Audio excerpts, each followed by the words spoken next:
দাদা গান করাটাই আমার কাজ। হাত জোর করে বিনীত অনুরোধ করে জানিয়েছি যে আমার পক্ষে এই সিদ্ধান্ত নেওয়াটা সম্ভব নয় কোনোভাবে। ওই না বলাটা আমার জীবনের সব থেকে কঠিন দিন ছিল। এটার কি কোনো বাধ্যবাধকতা ছিল? তাহলে তো আমার ভোটে দাঁড়ালেই ভালো হতো। আমি তাহলে 65টা জায়গায় যদি রোজ কারোর না কারোর সঙ্গে র্যালি করতে থাকি তাহলে আমার মিউজিকটার কি হবে? ইমন চক্রবর্তী অত্যন্ত গুণী একজন শিল্পী, তাকে এই কম্প্রোমাইজটুকু করতে হয় কেন? যখন অভয়া কাণ্ড ওই ঘটনাটা ঘটলো, আমরা নিজেরা ইনিশিয়েটিভ নিয়ে একটা সঙ্গীত শিল্পীদের নিয়ে একটা র্যালি করেছিলাম। এই র্যালিটা হওয়ার পরে আমি নভেম্বর মাস অবধি কোনো প্রোগ্রাম করতে পারিনি, কিন্তু তারপরেও আমি নিজেকে সাধুবাদ দেব।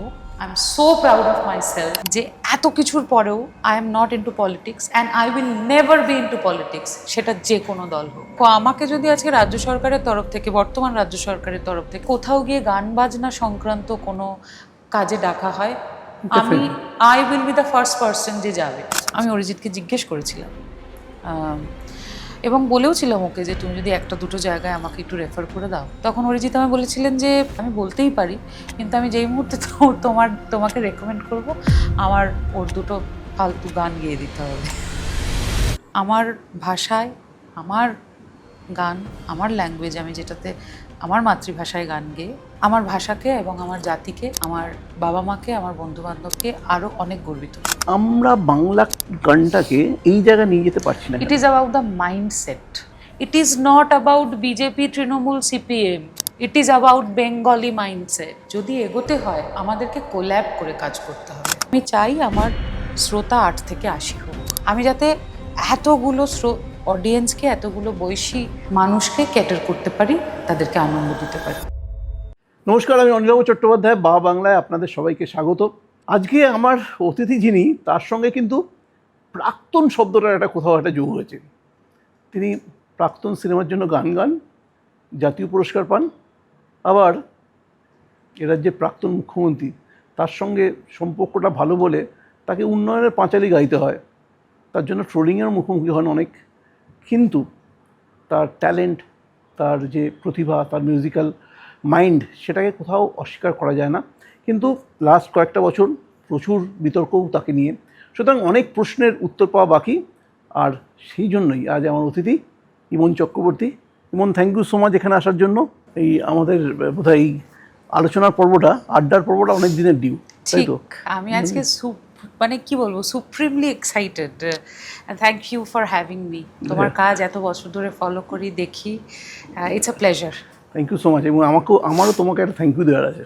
কারণ হচ্ছে থ্যাংক ইউর কারণটা হচ্ছে একটা মেসেজ। অনেক রাত্রিবেলা আমাদের একটা কথা হচ্ছিলো, ফোনে হোয়াটসঅ্যাপেই কথা হচ্ছিলো।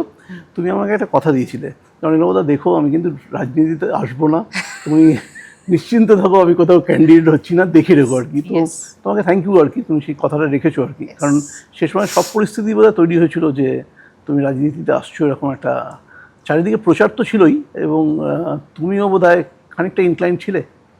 আমি কোনোভাবেই ইনক্লাইন ছিলাম না। আমার কাছে প্রত্যেক বছর মানে যখন ভোট হয়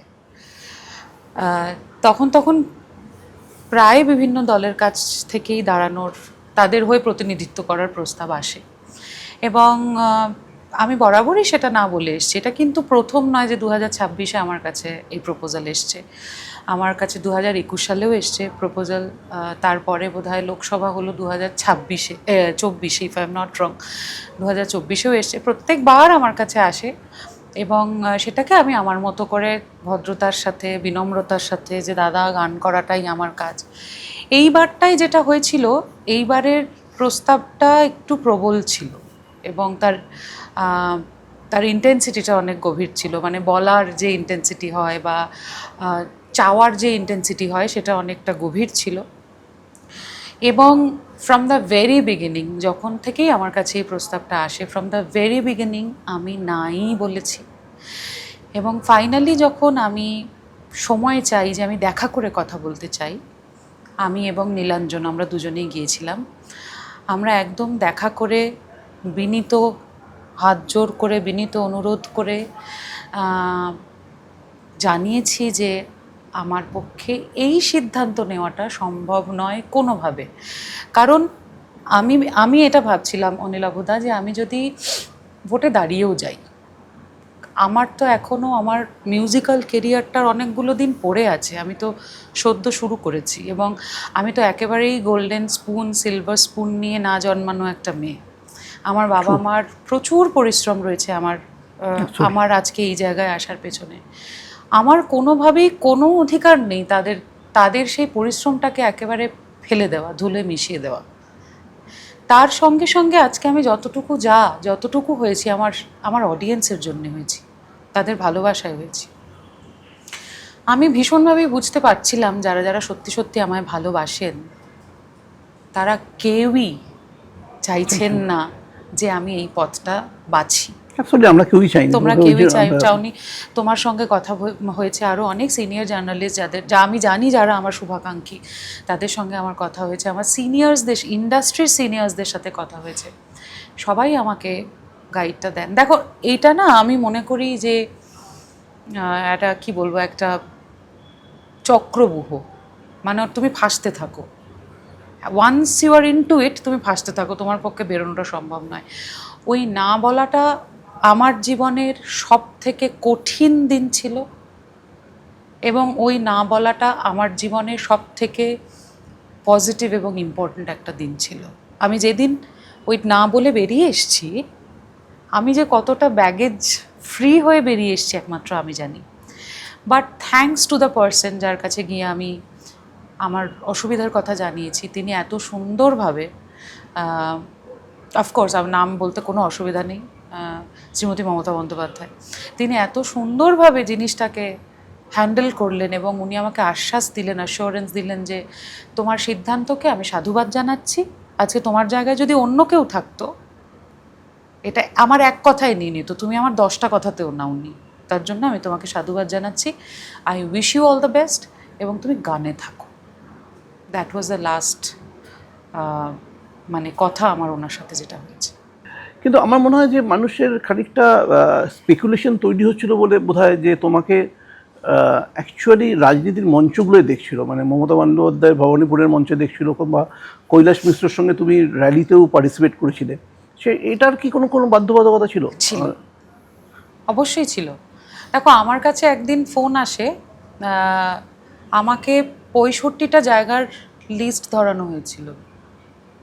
দেখো যেই মুহূর্তে গিয়ে আমি না বলেছি, তারপরে আমার কাছে তো ওদিক থেকেও কোনো কথা এসছে নিশ্চয়ই যে তাহলে তুমি একটু আমার সাথে একটা দুটো জায়গায় যেও বা কোথাও গিয়ে একটু গান গেয়ে দিয়ে। সবটা কি না বলা যায় অনিলাবদা, তুমি বলো। আমি বুঝতে পারি যে মানে আমি বুঝতে পারি যে অ্যাকচুয়ালি একটা স্টেক থাকে। আমি সৌরভের সঙ্গে অনেকবার কথা হয়েছি যে মুখ্যমন্ত্রীর সঙ্গে তার ঘনিষ্ঠতা বা এই সমস্ত বিষয়ে, যে সৌরভের ক্ষেত্রেও একই বক্তব্য যে তুমি যখন আমার যদি এটা সিকিউরিটি লাগে তাও আমাকে রাজ্য সরকারকেই বলতে হয়, আমাকে যদি বাড়ির বাইরেও কোথাও পৌঁছাতে হয় আমাকে রাজ্য সরকারকেই বলতে হয়। তো আমি তো কোনো পলিটিক্যাল মঞ্চে যাচ্ছি না, আমি রাজ্য সরকারের অনুষ্ঠানগুলো যাচ্ছি। আমি যাচ্ছি হচ্ছে কোনো সময় হয়তো ফিল্ম ফেস্টিভ্যালের উদ্বোধনে যাচ্ছি বা অন্য কোনো একটা অনুষ্ঠানে যাচ্ছি, বা আমাকে যদি বলা হয় স্পেনে যেতে তা আমাকে যেতে হচ্ছে আর কি, মানে যেতে হবে আর কি। তো এই জায়গাটা আমার মনে হয় একটা বাধ্যবাধকতা বলবো না, একটা ওই স্টেকটা থাকে প্রত্যেকটা মানুষের, যারা আর কি এই ধরনের জায়গায় কাজ করে, একটু জনপ্রিয় মানুষ, একটু যাদেরকে পাবলিক লাইফ লিড করতে হয়, তাদের একটা সমস্যা থাকে। কিন্তু আমার একটা প্রশ্ন আছে একই সঙ্গে, যে ধরো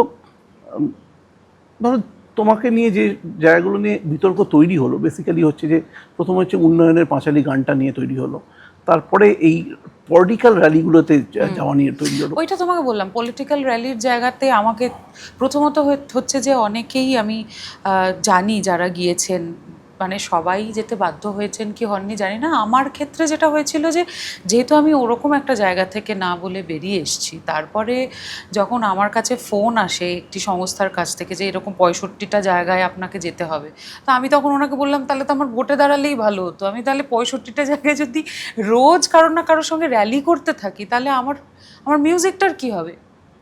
এইটা তো বুঝতে হবে যে আমার কাছে আমার মিউজিকটাই টপ প্রায়োরিটি, আমি ওটার বাইরে বেরিয়ে কিছু করতে পারবো না। কিন্তু ধরো কৈলাস মিশ্রর সঙ্গে যে আমি র্যালিটায় গিয়েছিলাম, সেটা 10 বার বলার পরে একবার গিয়েছিলাম। আমাকে মানে কি বলবো, মানে I had to go, because ও আমার ওই কনস্টিটিউয়েন্সি, মানে আমি লিলুয়ার ওই জায়গাটা সমস্তটাই এবং কৈলাস আমার বাড়িতে আসতো বহুবার, দিদি একটু দেখবেন, মানে আমার জগন্নাথ পুজোয় আসা, এই আসা ওই আসা, ওইভাবেই ওর সঙ্গে একটা আলাপ হয়। এবং তারপরে যখন ওর কাছ থেকেও অনুরোধটা আসে তখন আমি ফেলতে পারিনি। কিন্তু আমি এই জায়গায় একেবারেই বলবো না আমাকে কেউ জোর করেছে, আমার ওপর একেবারে আমার ঘাড়ে বন্দুক ঠেকিয়ে বলা হয়েছে তোমাকে যেতে হবে, না, এরকম কোনো ব্যাপার ছিল না। কিন্তু আমাকে এই 2-3টে জায়গায় একটু ব্যালেন্স করতে হয়েছে অনিলাভদা, আমি এটা বলতে পারি তোমাকে। এবং সব থেকে মজার বিষয়টা হচ্ছে, আমি যখন দিদির কাছে গিয়েছিলাম ফাইনালি আমার সিদ্ধান্তটা জানাতে, দিদিকে কিন্তু আমি বলেছিলাম যে দিদি দেখুন, আপনার কথাতে যদি আমি জোর করে দাঁড়িয়েও যাই তাও কিন্তু আমার মতাদর্শের জায়গা চেঞ্জ হবে না। আমার পলিটিক্যাল মতাদর্শ, আমার তো একটা নিজের মতাদর্শের জায়গা আছে। ছাত্র রাজনীতি করেছি এবং আমার রাজনীতি আমাকে অন্য রকমভাবে আমি দেখতে শিখেছি। আমি ছোটবেলা থেকে একটা অন্য পরিবেশে বড় হয়েছি। আজকে আমি এমন একটা সময়ে দাঁড়িয়ে গান বাজনা করছি যেটা খুব কঠিন অনিলাভদা। এই পরিস্থিতিটা তো আমি তৈরি করিনি। যেই পরিস্থিতিটার মধ্যে আমি বা আমার মতো কিছু কিছু শিল্পী আমরা যারা ফেঁসে গিয়েছিলাম, আমি হয়তো বেরিয়ে আসতে পেরেছি, অনেকে বেরিয়ে আসতে পারেননি। এই পরিস্থিতিটা তো আমি বা ওই শিল্পীগুলো তৈরি করিনি। আমাদের তো ডাকা হয়েছে, আমাদের তো টেনে আনা হয়েছে, আমাদের তো বলা হয়েছে আসার জন্য। তো ওই পরিস্থিতির খানিকটা শিকার হয়েছি বলতে পারো। উন্নয়নের পাঁচালী এই গানটি আগে গেয়েছিলেন অন্য একজন শিল্পী, যিনি ওনাদের দলের বিধায়ক বা বিধায়িকা, অ্যান্ড শি গট প্রেগনেন্ট।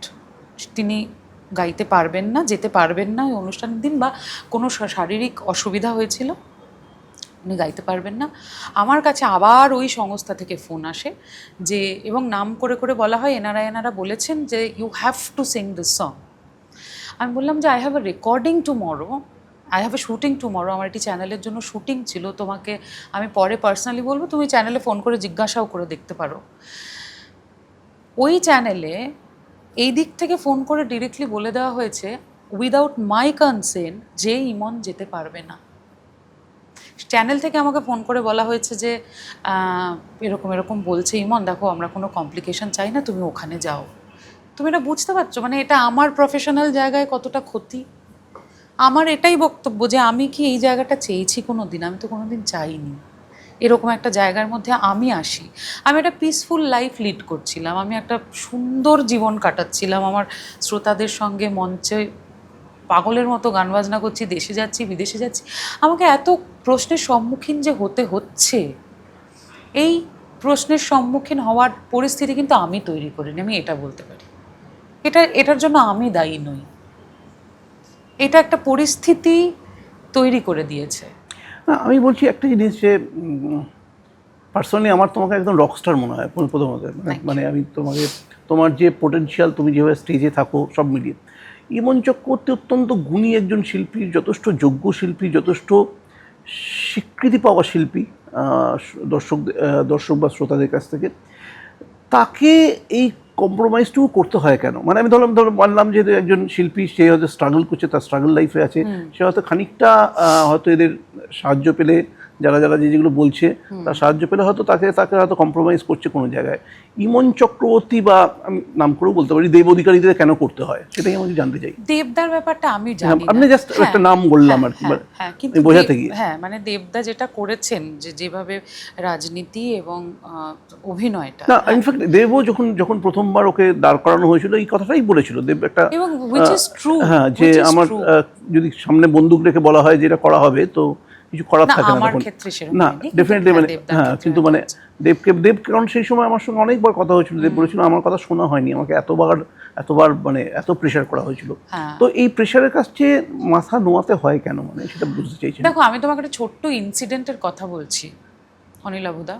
যখন অভয়া কাণ্ড ওই ঘটনাটা ঘটলো, মানে ওরকম একটা নৃশংস ঘটনা ঘটলো, আমার কিন্তু অন মিডিয়া বাইট আছে। যখন আমি একটা অ্যাওয়ার্ড ফাংশন থেকে বেরোচ্ছি এবং আমাকে আমার প্রেসের বন্ধুরা জিজ্ঞাসা করলেন যে এই পরিস্থিতি নিয়ে কি বলবে, তখন আমি বলেছিলাম যে এই পরিস্থিতির জন্য রাজ্য সরকারকে জবাবদিহি করতে হবে, দেশের সরকারকে জবাবদিহি করতে হবে। উই ওয়ান্ট আনসার, এটা কেন হলো। ইটস দেয়ার, এটা ইউটিউবেই আছে বা সোশ্যাল মিডিয়াতেই আছে। আচ্ছা, হয়ে গেল। তারপরে যেই র্যালি হলো, প্রথমত যেটা যাদবপুর থেকে মেন র্যালিটা হলো, সেটাতেও মানে কোর টিমে আমি ছিলাম। এটা আমার বানিয়ে বলার কিছু নেই, এটা তুমি যে কাউকে আমি সেই জানি, আমি জানি। জিজ্ঞেস করলেই তুমি জানতে পারবে। তারপরে আমি এবং আরও দু একজন সঙ্গীত শিল্পী আমরা নিজেরা ইনিশিয়েটিভ নিয়ে একটা সঙ্গীত শিল্পীদের নিয়ে একটা র্যালি করেছিলাম, যেটা Right. আমরা করেছিলাম রাসবিহারী থেকে শুরু করে গোলপার্ক ছাড়িয়ে। রাইট। এই র্যালিটা হওয়ার পরে, র্যালিটা হয়েছিল সেপ্টেম্বর এন্ড বা এরম কিছু, একটা পুজোর আগে আগে। হ্যাঁ, এই র্যালিটা হওয়ার পরে আমি নভেম্বর মাস অবধি কোনো প্রোগ্রাম করতে পারিনি। আমি তোমাকে নাম করে বলছি, বর্ধমানের পরেশ সরকার, শ্রী পরেশ সরকার, উনি বর্ধমান উৎসব করেন। আমি নাম দিয়ে বলছি, তোমরা ফোন করে জিজ্ঞেস করে নিও। বয়স্ক একজন ভদ্রলোক, অত্যন্ত ভালো মানুষ। উনি আমাকে ফোন করে বললেন, দু তিনজনের নাম দিয়ে, যে এরা ফোন করে আমাদেরকে বলছে ইমনের প্রোগ্রাম থাকলে, তুমি যদি ইমনকে দিয়ে প্রোগ্রাম করাও তোমার কিন্তু অসুবিধা হয়ে যাবে। এটা প্রথম ঘটনা। আমার অনুষ্ঠান ছিল বরানগরে, অনিলাভদা। আমার পেমেন্ট হয়ে গেছে, 90% পেমেন্ট ডান। অর্গানাইজার ফোন করে আমার ম্যানেজারকে বলছে যে আমাদের পেমেন্ট ফেরত চাই না রাহুলদা, কিন্তু যদি ইমনদিকে আমরা এখন ডাকি আমাদের কিন্তু অসুবিধা আছে। ওই তিনজনের নামই বলছে বারবার করে, ওই তিনজনের নামই বলছে। হয়ে গেল।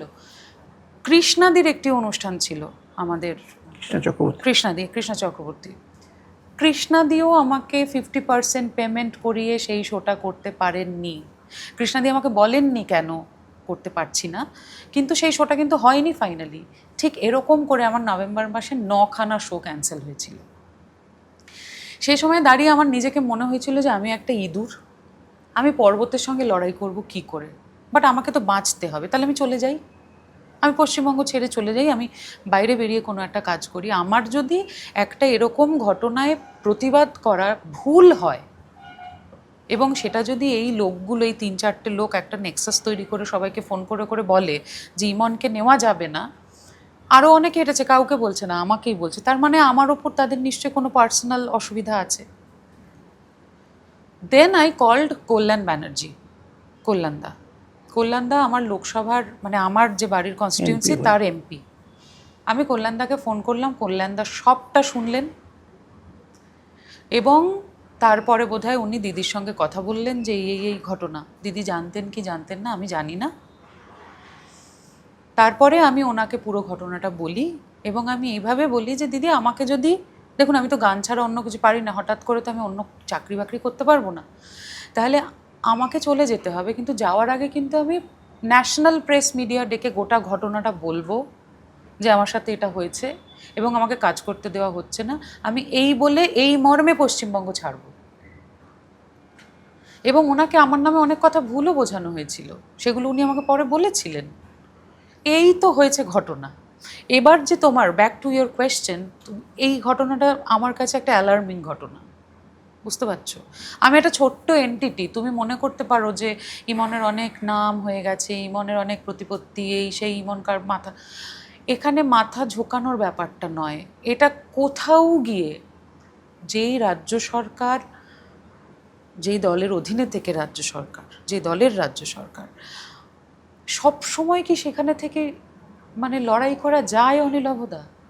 সম্ভব না।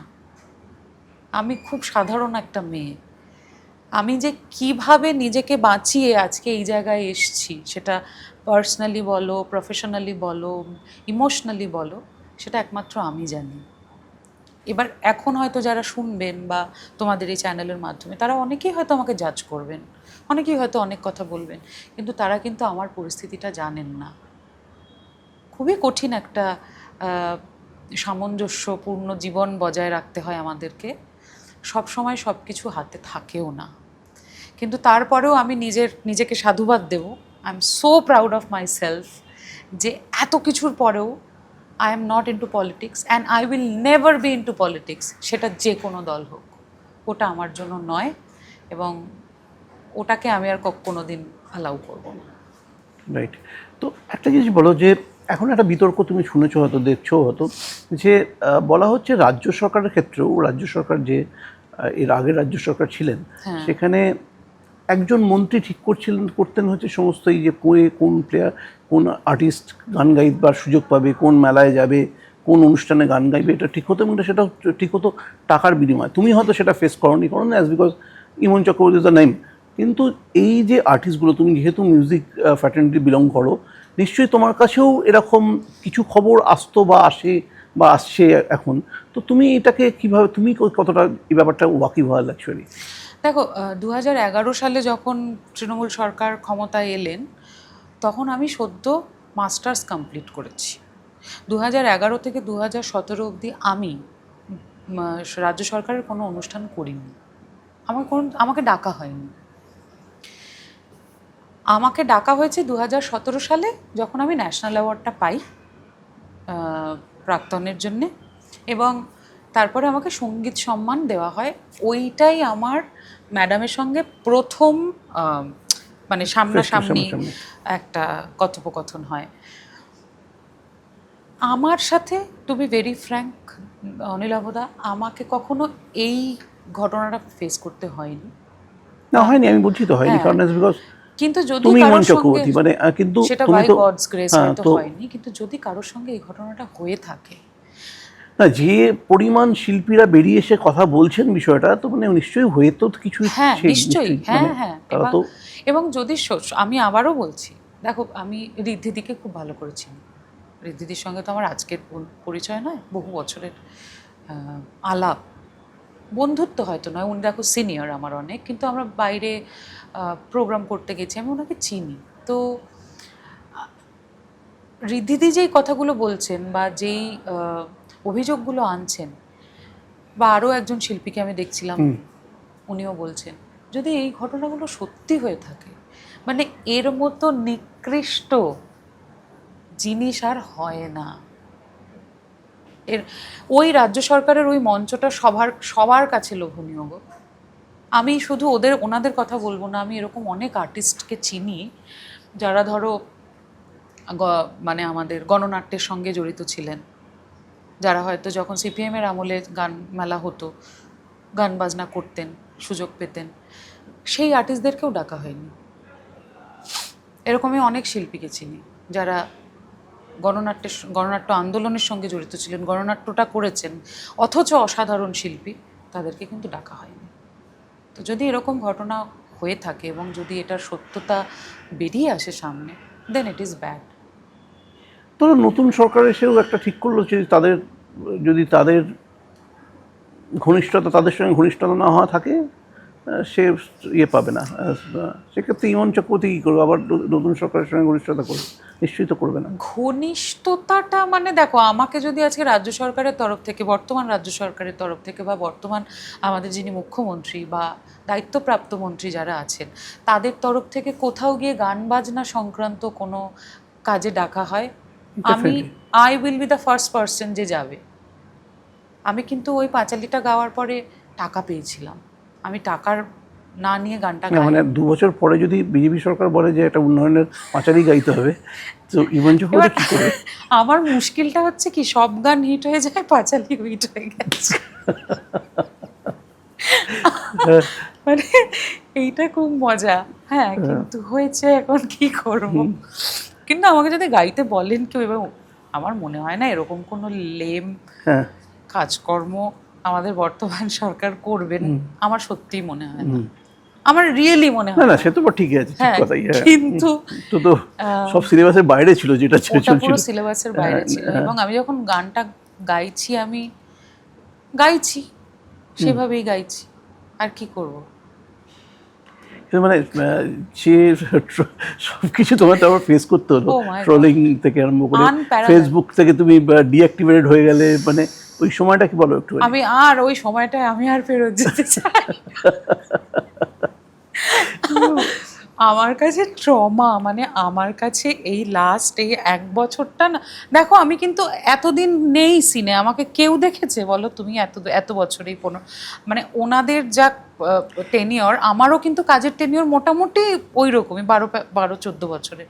আমাকে কেউ কোনোদিন দেখেছে? এই লাস্ট 1 বছরে আমাকে নিয়ে যা টানাটানি হয়েছে, ঠিক কথা। এবং সেই টানাটানি থেকে আমি যে এইভাবে বেরিয়ে এসেছি, তোমার সামনে বসে আছি, আমি জগন্নাথ দেবের কাছে মানে অসীম কৃতজ্ঞতা জানাচ্ছি। দেখো, মানুষ বুঝবেন, মানুষ যে বুঝবেন না তা কিন্তু নয়।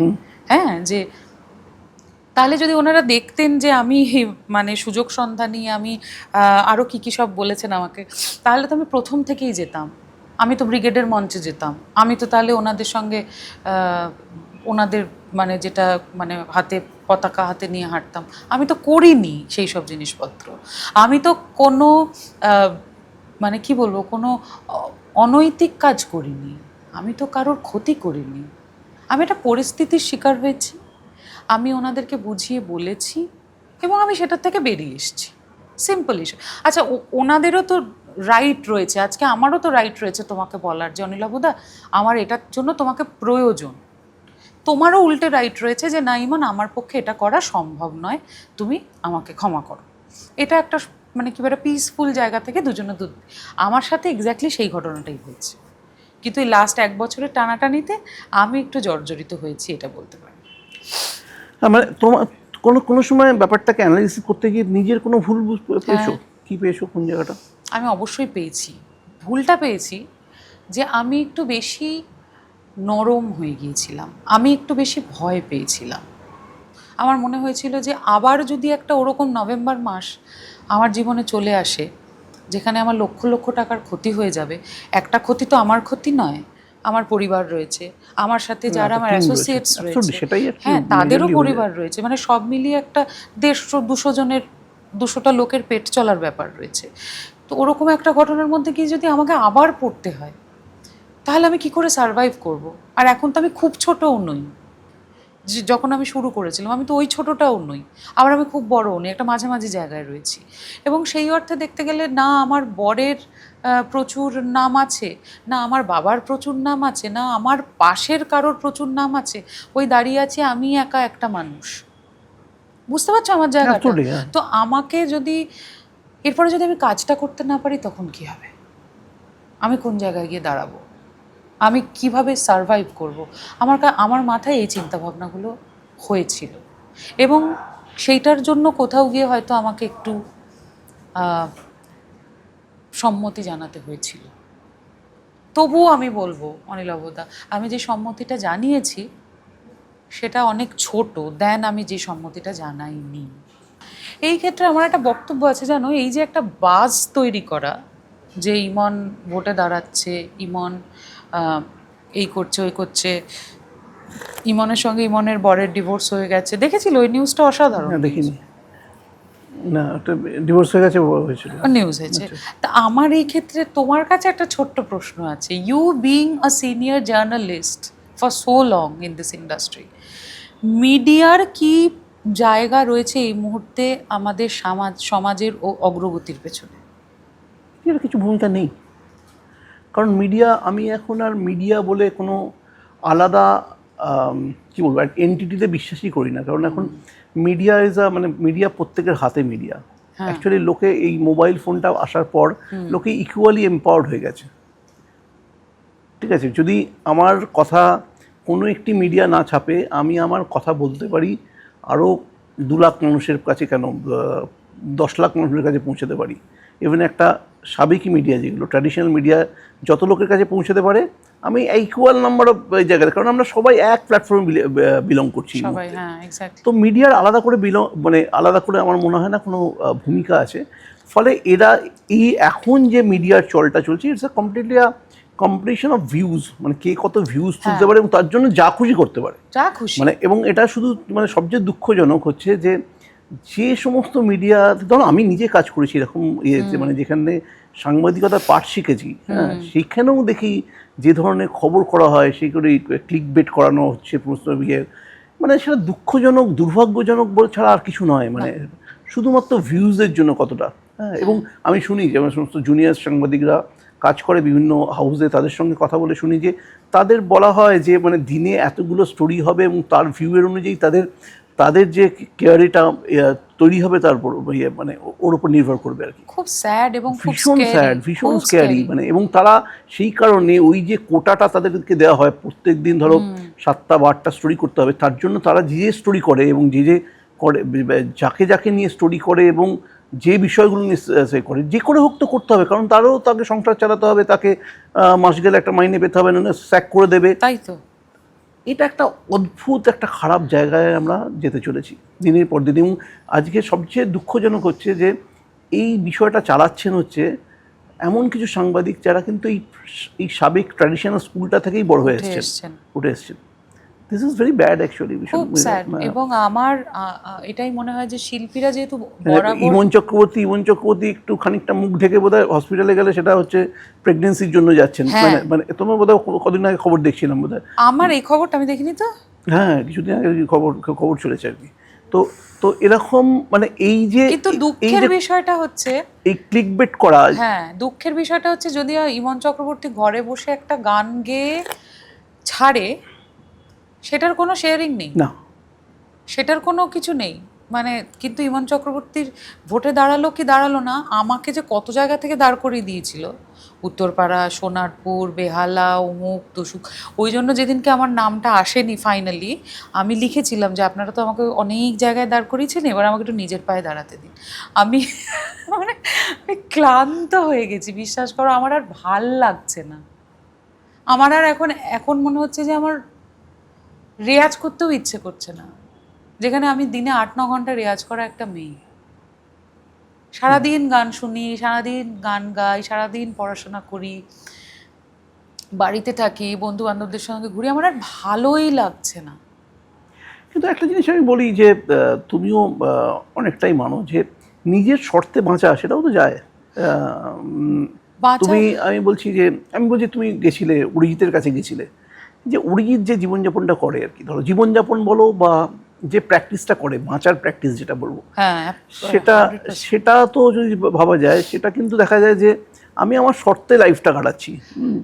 এটার জন্য তোমার কি মনে হয় যে মানে কোথায় এই দুটোর মধ্যে কোথায় তফাৎ হয়ে যায়, মানে কোনটা আমাদের থাকে না যার ফলে এটা আমরা পারি না? দেখো, অরিজিতের কথাটা না বলো না, অরিজিৎ একটা সেন্ট গোছের হয়ে গেছে। মানে ওর কাছে আর ওই জাগতিক মানে আমাদের মেটেরিয়ালিস্টিক যে চাওয়া পাওয়াগুলো আছে, বা একটা অদ্ভুত মানে ভগবান তুল্য লোক, হয়তো আমার থেকে 1 বছর 2 বছরের বড় হবে, কিন্তু ও একটা অন্য রকমের মানুষ। ওটার সঙ্গে আমার তুলনা টানার কোনো মানে হয় না, সত্যি কথা বলছি। আমি যথেষ্ট মেটেরিয়ালিস্টিক একজন মানুষ। আমার একটা ভালো গাড়ি চাই, আমার একটা ভালো ফ্ল্যাট চাই, এখনও এই চাওয়া পাওয়াগুলো আমার ভেতরে আছে, আমি অস্বীকার করছি না। আমার মনে হয় ও ওটার থেকে বেরিয়ে গেছে।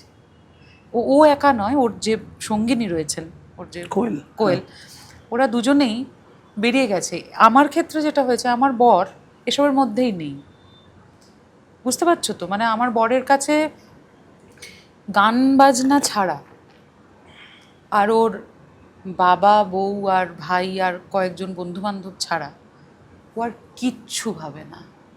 আমি জাস্ট এটা ভাবতেই পারি না যে এটা কি করে ওইভাবে থাকে।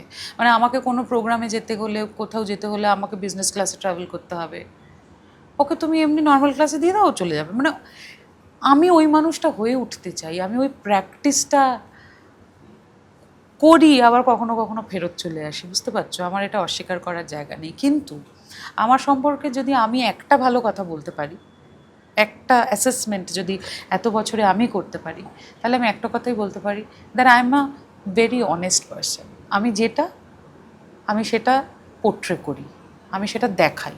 সেটা আমার বাবা হোক, আমার হাজব্যান্ড হোক, যেই হোক, বন্ধু বান্ধব, তুমি, আমি ওই মুখোশটা না পরে কথা বলতে ভালোবাসি। অ্যাটলিস্ট এইটুকু ঈশ্বর আমায় দিয়েছেন। এখন এই যেগুলো আছে সেগুলোর থেকে বেরোতে একটু সময় লাগবে, এবং যেই চক্রব্যূহের মধ্যে, উইচ ইজ সোশ্যাল মিডিয়া, যেটার মধ্যে ভেসে আছি আমি, সেটার থেকে বেরিয়ে গেলেই আমি অনেকটা বেরিয়ে যাবো। ভাববে সেটা? হ্যাঁ, সেটা ভাববে আগামী দিনে? হ্যাঁ, আমি রোজ ফেসবুক ডিলিট করে দিই, আবার রাত্রিবেলা ফেসবুকটা ডাউনলোড করি।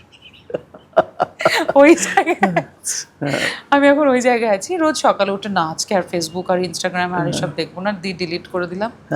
দিয়ে একটু কাজ ফাজ, রেয়াজ পুজো টুজো হয়ে গেল সব কিছু, আবার রাত্রিরে শোয়ার আগে একটু একটু দেখি। আচ্ছা, তো মানে সোশ্যাল মিডিয়ার ভূতটা আছে আর কি। আছে আছে, হ্যাঁ, তো হ্যাঁ গো আছে। মানে এটা থেকে মানে বেরোবার উপায় কি অ্যাকচুয়ালি ভেবেছো কোনো সময়? আমি এখনো ভাবিনি। অরিজিৎ সিং সোশ্যাল মিডিয়া করে না? আবার তুমি অরিজিৎ না, ও মানে একটা বলছি, এটা না না ভগবান ঠিক আছে, টাইপের মানে লোক। করে না মানে ইন দ্য সেন্স মানে একদম ও করে না, কোয়েলও করে না, ওর দুজনেই ডিলিট করে দিয়ে একদম বেরিয়ে এসছে পুরো ওখান থেকে। মাঝে মাঝে রাগ ফাগ হলে সেটা টুইটারে কিছু একটা লিখে দেয় আর কি। লিখে দেয়। না, আমার এখনো অবধি আমার কাজটা যেহেতু পুরোটা সোশ্যাল মিডিয়া সবটা খারাপও তো নেই। না, নিশ্চয়ই। সোশ্যাল মিডিয়াতে আমার গান শুনে রহমান স্যার আমার সাথে যোগাযোগ করেছিলেন, আমাকে জানিয়েছিলেন যে ওনার গান ভালো লেগেছে। সোশ্যাল মিডিয়াতে আমার গান দেখে শঙ্করজি আমার সাথে যোগাযোগ করেছিলেন যে is that you singing live Iman, এরকম করে উনি আমার সাথে যোগাযোগ করেছিলেন।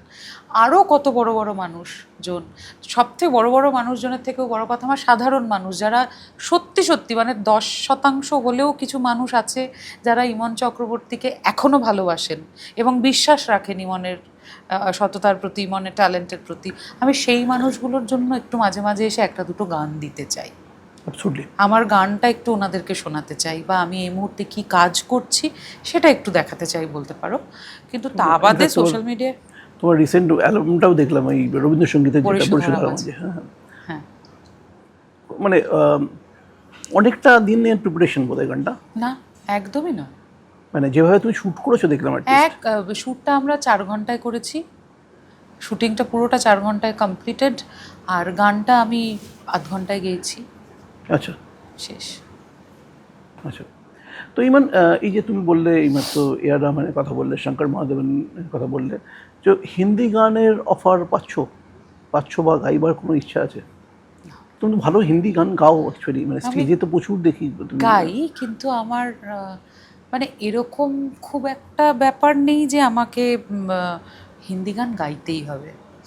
সত্যি কথা বলতে কি, আমি না খুব আমার ভাষাটাকে বড্ড বেশি ভালোবাসি, এবং আমি কলকাতা খুব ভালোবাসি। মানে ধমকে দিয়েছিল এই ইয়েতে হিন্দি গান করতে বলে। আর অপমানজনকভাবে বলেছিল বাংলা গান শুনবো না। হুম, এটা কোথায় হয়েছিল? এটা টিসিএস হয়েছে। টিসিএস হয়েছিল। এবং ওনারা ওই শর্তেই ডেকেছিলেন যে আমি বিভিন্ন মাল্টিল্যাঙ্গুয়েল প্রোগ্রাম করব। কিন্তু বিষয়টা হচ্ছে যে আমার ভাষাকে যে বাংলা গান নেহি শুনেঙ্গে যেই বলেছে, আমার মাথাটা গরম হয়ে গেছে। আমি তখন আর নিজেকে, মানে এমন নয় যে আমি ওই কথাটা বলেছি মানে আমি অন্য কোনো ভাষা বিরোধী, এইটারও আবার বানিয়ে নিয়েছে, মরাল পুলিশিং হয়েছে আবার এটা নিয়ে, যে কেন উনি তাহলে এই কথাটা বলার পরে হিন্দি গান গাইছেন। আরে কেন হিন্দি গান গাইবো না কেন? আমার পয়েন্টটা ছিল যে আমার ভাষাকে আমার ওইভাবে কেন বলবে একটা নন বেঙ্গলি ছেলে যে বাংলা গান নেই শুনেঙ্গে। এই কথাটা তুমি বলো না, তুমি বলো সাউথে গিয়ে কেউ এই কথাটা বলতে পারবে? পাবে? পাঞ্জাবে গিয়ে কেউ সাহস পাবে? বা বিহারে গিয়ে কেউ বলতে পারবে? মহারাষ্ট্র থেকে কেউ বলতে পারবে? একটা মারাঠি লোককে কেউ কিছু বলে দেখাক তো মহারাষ্ট্রে।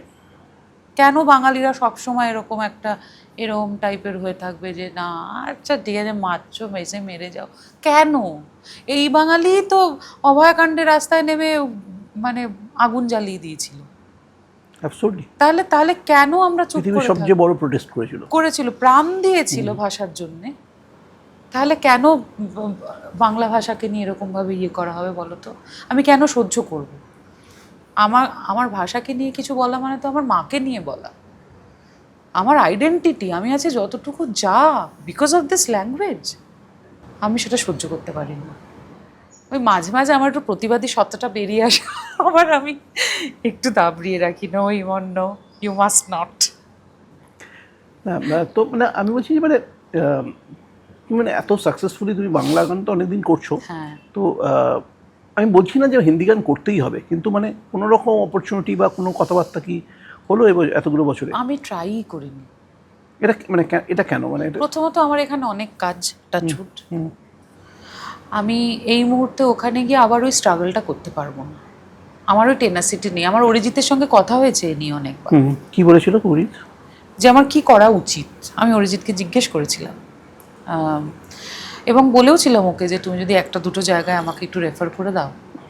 তখন অরিজিৎ আমায় বলেছিলেন যে দেখো আমি বলতেই পারি ইমন, কিন্তু you are doing quite well in your place, মানে তুমি এই মুহূর্তে যেখানে আছো তুমি ভালো করছো। তুমি যদি এখন সবটা ছেড়ে বেরিয়ে যেতে চাও তাহলে you have to start from the scratch. সেইটা তুমি করতে পারবে কিনা দেখে নাও। আর আমি বলতেই পারি, কিন্তু আমি যেই মুহূর্তে তোমাকে রেকমেন্ড করব, আমার ওর দুটো ফালতু গান গেয়ে দিতে হবে। তাও আমি করতে পারি, কিন্তু তুমি দেখো যেই জায়গাটায় তুমি আছো সেখান থেকে আরও তুমি কিভাবে ওপরে উঠতে পারো। আর নয় তোমাকে এই বয়সে এসে আবার কিন্তু শুরু থেকে শুরু করতে হবে। সেটা তুমি করতে পারবে কিনা দেখো। আমার সত্যি কথা বলতে কি, প্রথমত ওই টেনাসিটিটা নেই, আর দ্বিতীয়ত আমি তোমাকে আজকে এই পডকাস্টের মাধ্যমে বসে বলে যাচ্ছি, আমি আমার ভাষায়, আমার গান, আমার ল্যাঙ্গুয়েজ, আমি যেটাতে আমার মাতৃভাষায় গান গেয়ে আমার ভাষাকে এবং আমার জাতিকে, আমার বাবা মাকে, আমার বন্ধুবান্ধবকে আরও অনেক গর্বিত করব। এখনও শুরুই করিনি, এবার শুরু করব।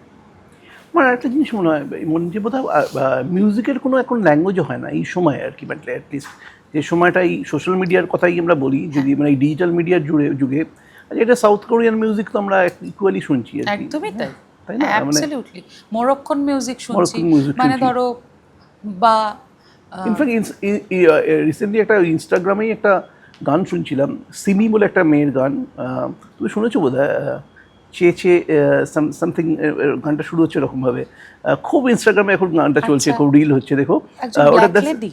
ব্ল্যাক লেডি, হ্যাঁ হ্যাঁ, ব্ল্যাক লেডি হ্যাঁ, এটা, yes. এবং সেটা ওই প্রচুর লোক রিল করছে হ্যাঁ, ইনফ্যাক্ট হ্যাঁ, হ্যাঁ, চেয়ে সামথিং দিয়ে। হ্যাঁ, দ্যাট ইজ আমি পরে দেখলাম যেটা ওটা হচ্ছে ঘানাইয়ান অ্যান্ড নাইজেরিয়ান yes, একটা মিউজিকের, হ্যাঁ, একটা ট্রাইবাল হ্যাঁ, মিউজিকের হ্যাঁ, হ্যাঁ, থেকে কম্পোজিশনটা হয়েছে। হ্যাঁ, ওটা কিন্তু অনেক পুরনো ভিডিও, বাই দ্য ওয়ে, পুরোনো ভিডিও, অনেক পুরনো ভিডিও। হ্যাঁ, কিন্তু মানে এখন রিসেন্টলি একটা আবার ট্রেন্ড চলে এসছে আর কি, এসছে, চলে ট্রেন্ডে এসছে। চলে এসছে। কিন্তু আমি বলছি মিউজিকের কোনো ল্যাঙ্গুয়েজ হয় না অ্যাকচুয়ালি। যেমন আমি তোমাকে বলছি, কুম্ভ মেলায় আমাকে যখন ডাকা হলো পারফর্ম করার জন্য, আমাকে বলা হয়েছিল যে ইন্ডিয়ান ফোক নিয়ে পারফর্ম করতে।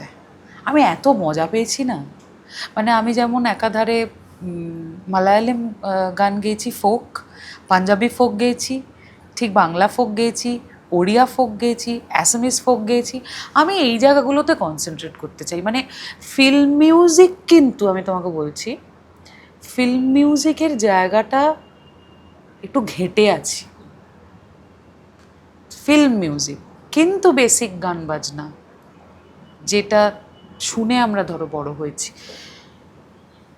সেই জায়গাটা কিন্তু এখন খুব তৈরি হচ্ছে আবার। খুব ভালো জায়গায় আছে, এবং আমি কনসেন্ট্রেট করতে চাই ওই জায়গাটায়। দেখো, ফিল্ম মিউজিকের ক্ষেত্রে তো আমাকে কারোর দিকে তাকিয়ে বসে থাকতে হয়। আমাকে অনুপম দার দিকে বা ইন্দ্রদীপ দার দিকে বা জয়দার দিকে বা বিক্রমদার দিকে, আমাদের এখানের কথা বলছি, বা রেহমান স্যারের দিকে তাকিয়ে বসে থাক, কবে আমায় ডাকবে। এমন তো নয় যে আমি কাজ করছি না, আমি তো থেমে নিই, কবে আমায় ডাকবেন। সেটা তো একটা অন্য জিনিস, কিন্তু আমার হাতেও তো কাজ করার অনেক জায়গা রয়েছে, স্কোপ রয়েছে, আমি সেটা ইনফ্যাক্ট অরিজিতের মডেলটাও তো তাই, একদমই তাই। যে ওর নিজের যে বেসিক অ্যালবাম সেগুলোকে তৈরি করা, এবং মানে ও তো গান ছেড়ে দিচ্ছে না, মানে বলিউডের মিউজিক ছেড়ে দিচ্ছে, গান গাওয়া ছেড়ে ফিল্ম দিচ্ছে। মিউজিকে গান না গাওয়া মানেই ও মিউজিক ছেড়ে দিচ্ছে, ছেড়ে এরকম তো নয়। তো আমারও বরাবরই সেই মডেলটাতেই আমি বিশ্বাস করি। মানে আমার গান যারা শুনেছেন, প্রাক্তন হ্যাপেন্ড ইন 2016, তার আগে কি আমি গান গাইনি নাকি? তার আগে কি আমি প্রোগ্রাম করিনি নাকি? তো আমাকে যদি কেউ ভালোবেসে গান গাইতে ডাকেন, আমি যাব নিশ্চয়ই, খুব আনন্দ করে, মনের আনন্দে গান গাইব। কিন্তু তাছাড়া আমি নিজের গান নিজে প্রডিউস করি। যেমন ধরো বরিশো ধরা মাঝে শান্তির বাড়ি, যে মিউজিক অ্যারেঞ্জমেন্টে আমি গানটা করেছি, তোমার কি মনে হয় যে এটা কোনো একটা মিউজিক কোম্পানি পয়সা খরচা করিয়ে করাতো? কোনো দিন করাতো না। বলতো তবলা একটু না দিলে একটু চলবে না, ওইখানে একটু গিটারটা লাগবে, ওইখানে একটু বেস গিটারটা লাগবে, এগুলো অনেক কিছু বলতো, বুঝতে পারছো? ওয়্যারঅ্যাজ আমি এটাকে আমার একটা ইনভেস্টমেন্ট হিসেবে ইয়ে করলাম, থেকে গেল তো আমার ক্লাউডে, দিতে থাকবে আমাকে, ভালোবাসাও দিতে থাকবে, পয়সাও দিতে থাকবে। তো আমি এটাকে কেন কাজে লাগাবো না? গোটা পৃথিবী করছে, আমি কেন পারবো না? ইনফ্যাক্ট আমারও যেটা মনে হয়, ধরো তোমার রঙ্গবতী যদি কেউ শুনে থাকে, সে যে বাঙালি নিশ্চিতভাবে বাঙালি হবে সেরকম নয় তো, নয় তো। বহু অন্য ভাষার মানুষও শুনেছে। মজার বিষয় হচ্ছে, গতকালকে আমার কাছে মরিশাস থেকে এক ভদ্রলোক, যিনি ওই দেশি, মেসেজ করে আমাকে বলছেন যে আমি আপনার মানে ইমেল করে আমাকে বলছেন যে আমি আপনার একটা গান শুনলাম যারা যারা আমি ইনফ্যাক্ট আমি শুনলাম, একটু আগেই শুনছিলাম। হ্যাঁ বলছে আমি ভাষাটাও বুঝি না, আমি ল্যাঙ্গুয়েজও বুঝি না, আমি এত ভালো গান শুনি, মানে আমি এত মুভড হইনি কোনো গান শুনে। এটা আমার কাছে অনেক বড় ইনফ্যাক্ট পাওয়া। আমি যারা যারা কিছুটা আগেই শুনছিলাম, আমি তো একটু তাই? কিছুটা আগেই শুনছিলাম তোমার গাওয়া। এবং আমি ইনফ্যাক্ট হিন্দি গান নিয়ে কোশ্চেনটা আমি এই জায়গা থেকেই মানে করবো ভেবেছিলাম তোমাকে, যে কেন নয় হিন্দি গানটা, আর কি আমি ভাবছিলাম। কেউ ডাকলে নিশ্চয়ই, কিন্তু আমাকে যদি হিন্দি গান করতে হয়, আমার নিজের প্রোডাকশন রয়েছে, প্রোডাকশন হাউস রয়েছে, আমার নিজের এত গুণী মানুষ যারা আমার সাথে, আমি যাদের সাথে কাজ করি তারা রয়েছে, আমি সেখান থেকে প্রডিউস করব। যেমন আমি তোমাকে বলছি ওই যে ऐसे লাগে लगन, যেটা অনুপজির গানটা, উনি আমাকে নিজে ফোন করে বলেছেন যে আমার গাওয়া পরে এই গানটা আমার তোমার গাওয়া সব থেকে বেশি ভালো লেগেছে। এটা আমার কাছে অনেক বড় প্রাপ্তি। তো সেটা তো আমি শুনেছি তোমার সোশ্যাল মিডিয়া গানটা আমি। ওটা তো আমি আমার ইউটিউব থেকেই করেছি। রাইট। তো বেসিক অ্যালবামও এবার আস্তে আস্তে করবে নাকি রবীন্দ্রসঙ্গীত নিয়েই কাজ করার ইচ্ছা আছে? তুমি বলেছিলে রবীন্দ্রসঙ্গীত নিয়ে আমার কাজ করার বেশি ইচ্ছে রয়েছে, কারণ আমি অনেক দিন রবীন্দ্রনাথের গান, শুধু রবীন্দ্রনাথের গান গাওয়া আমার হয় না। কিন্তু তার সঙ্গে সঙ্গে দেখো, অ্যালবাম মানে কোম্পানির থেকে কাজ না পেলে তো পয়সাও আসবে না, না তো আমাকে তো সেটাও করতে হবে, সেগুলোও করব। যেমন টি সিরিজের সাথে একটা কাজ আসছে, খুব রিসেন্টলি আসছে, সেইটা এই ধরনের কাজগুলোও করতে হবে, যে আমার ফান্ডটা যাতে একটু ভরে, তারপর ওখান থেকে একটু নিয়ে আমি আমার জন্য করতে পারি। That's how it works. এবং শোজগুলো যখন আবার চালু হবে, যেটা নিয়ে আমি এখন একটু, আমরা সব শিল্পীরাই একটু ভাবনার জায়গায় রয়েছি, যে শোজগুলো আবার যখন চালু হবে। ইমন তোমার কেন মনে হয় না যে মানে কেন মনে হয় যে এই যে ধরো পাঞ্জাবি সিঙ্গার্সরা, আজকে ধরো দিলজিৎ বলো, করণ অজলা বলো, মানে এই যে সিঙ্গাররা, এই যে এরা ইন্টারন্যাশনালি এই মুহূর্তে তারা ফেমড বেসিক্যালি, এবং তাদের গান গোটা পৃথিবী জুড়ে শুনছে। এবং তুমি যদি তাদের ইউটিউব চ্যানেলগুলো দেখো যে কোথায় পৌঁছে গেছে, শুধু আমি দুটো নাম বললাম, এরকম অনেক প্রচুর সিঙ্গার ওদের। সেখানে আমরা বাংলা গানটাকে এই জায়গায় নিয়ে যেতে পারছি না। It is about the mindset. বাঙালিরা একটা সিদ্ধান্ত নিতে গেলে 10 বার ভাবে, ও কি বলবে, ও কি বলবে। আমি যদি এখন একটা ইলেকট্রো মিউজিক নিয়ে রবীন্দ্র, ওরা তো পাঞ্জাবি ফোকটা নিয়েই কাজটা করছে, মোস্টলি তো ফোক। তুমি ভাবো আজকে একটা বাউল গানে আমি একটা ইলেকট্রো মিউজিক লাগিয়ে দিলাম, ডিকচিক ডিকচিক ডিকচিক ডিকচিক করে ডিজে বাজছে, এই বাঙালিরাই আমাদের গালাগালি দেবে, আমাদের সংস্কৃতি নষ্ট হয়ে যাচ্ছে, আমাদের এই হয়ে যাচ্ছে, সেই হয়ে যাচ্ছে। আপনার লজ্জা করে না, আপনি জিন্স পরে শার্ট পরে রবীন্দ্রনাথের গান করেন মঞ্চে, আপনার এই করে না, ওই করে না, এই করতে করতেই তো শেষ হয়ে গেলাম। কিন্তু এখন কি তোমার কাছে এই ব্যাপারটা ম্যাটার করা উচিত? খুব না, ম্যাটার করা উচিত নয়, কিন্তু it is about the mindset. প্রথমে তো গানটা শুনবে, আমি যদি একটা ইন্টারন্যাশনাল মানের গান ধরো বানিয়েও ফেললাম, আগে তো গানটা শুনবে বাঙালিরা, আগে তো এদেরকে শুনতে হবে, তারপরে এখান থেকে জনপ্রিয়। যেমন আমার নিশা লাগিল রে, আমি বাইরে গেলে আমাকে অনেকে বলেন, মানে অনেক অবাঙালি মানুষজন বলেন যে শুধু একটা গান নয়, এরকম অনেক গান বলেন, আমার বাংলা গাওয়া গান বা বসন্ত বাতাসে সৈগ প্রচুর অ্যাপ্রিসিয়েট করেন। এটা কেন ওদের কাছে অবধি পৌঁছেছে? কারণ আগে তো আমার শ্রোতারা শুনেছেন, এই অ্যালগরিদমটাই তো ওদের কাছে গিয়ে নিয়ে গেছে। That's how it works. তো সেইটা তো যাবেই না। বড় লোকের বিটিলো যে বাদশা করলেন, তার আগের তো গানটার এক্সিস্টেন্স ছিল, গানটা তো বেঁচে ছিল। বাদশা এমনভাবে একটা গানটাকে একটা তৈরি করলো, সেই নিয়েও তো বলেছে, সেই নিয়েও তো ট্রোল করা হয়েছে যে আমাদের বাংলা সংস্কৃতি। আরে বাংলা সংস্কৃতিটাকে আর কতদিন কুক্ষিগত করে রাখবেন, কতদিন আটকে রাখবেন? আশ্চর্য। রবীন্দ্রনাথ একটা ইন্টারন্যাশনাল ভাবনার লোক, একটা নিজের জীবন থেকে 200-300 বছর এগিয়ে গিয়ে মানুষটা ভেবেছেন, আর আমরা সেই 300 বছর এগিয়ে থাকা লোকটাকে নিয়ে ঠাকুর ঘরে বন্দি করে রাখছি। এই জন্য তো আমি তোমাকে বলছি, it is not about BJP, Trinamool, CPM, it is about Bengali mindset. বাঙালিরা ওই ঘরের দুপুরবেলার ভাত ঘুমটা ওদের চাই, ওই পিএনপিসিটা চাই, এটা করেন, তারপরে জাজমেন্টাল হয়ে যা নয় তাই বলেন লেখা। এবং তার জন্য আরও একটা সোশ্যাল মিডিয়া তো আছেই, মানে সোশ্যাল মিডিয়া তো আমাদের ওই ভয়ের জায়গায় অনেকে এগোতে পারে না, অনেকে এগোতে ঠিক পারে কথা, না। ঠিক আমি মানছি, মানে ইনফ্যাক্ট সত্যি কথা খানিকটা। যদি করতে হয়, যদি এগোতে হয়, আমাদেরকে কোল্যাব করে কাজ করতে হবে, আমাদেরকে কোনো একজন পাঞ্জাবি সিঙ্গারের সঙ্গে কোল্যাব করতে হবে। আমাদের যেটা সৌম্যজিৎ দা, সৌরেন্দ্র দ্বারা করে, ওদের নিজেদের প্রোডাক্টের থেকেও বেশি তো ওদের কোল্যাব প্রোডাক্ট অনেক বেশি, এবং আমি এটাকে সাধুবাদ জানাই। দেখো, যে যার মতো করে খেলা খেলে, আমি আমার মতো খেলি, তুমি তোমার মতো খেলো, ও যারা দেখছেন তারা তাদের মতো খেলেন, কিন্তু শেষ অবধি সেই লোকটাই শ্রেষ্ঠ হয় যে কাজটা করে যায়, নো ম্যাটার হোয়াট তাদের জীবনে, তাদের মানে পথে সামনে আসুক, ঝড়ে জাস্ট নিজেকে উড়িয়ে দিয়ে কাজটা করতে হয়। কিন্তু প্রত্যেকবার এগোতে গিয়ে আবার একটা ঝড় এলো, একটা অবস্ট্রাকল হলো, আবার এগোতে গিয়ে একটা অবস্ট্রাকল হলো, ঝড় এলো, তো মানুষটার কাজ করার খেই হারিয়ে যাবে, তো সে তো কিন্তু ভাবতেই মানে পারে। আমার বক্তব্য হচ্ছে যে এই সাহসটা ইমন চক্রবর্তী আজকে যে জায়গায় রয়েছে, এই সাহসটা ইমন চক্রবর্তী ছাড়া কে দেখাবে? আমার মনে আছে আমার একটা, না আমি বলছি না, আমি বলছি এটা, আমি এটা পডকাস্ট করেছিলাম লোপামুদ্রার সঙ্গে, তো আমি সেখানে দেখেছি। সেখানে তোমার কথা এবং সোমলতার কথা হ্যাঁ, বলেছিল, এই বলেছে। দুটো মেয়ে, হ্যাঁ, আমি বিশ্বাস করি এই দুটো মেয়ে একটা স্টেপ আমাদের এগিয়ে দিতে পারবে, তোমার মনে আছে হয়তো। বিশ্বাস করো, আমরা আমরা আমাদের মতো করে করছি না যে তা কিন্তু নয় অনিলাভদা। তুমি যে দিলজিৎ দোসাঞ্জের কথা বলছো, ওনার আগেই কিন্তু যেই শিল্পীরা রয়েছেন, দে আর অলরেডি ইন্টারন্যাশনালি অ্যাক্লেমড।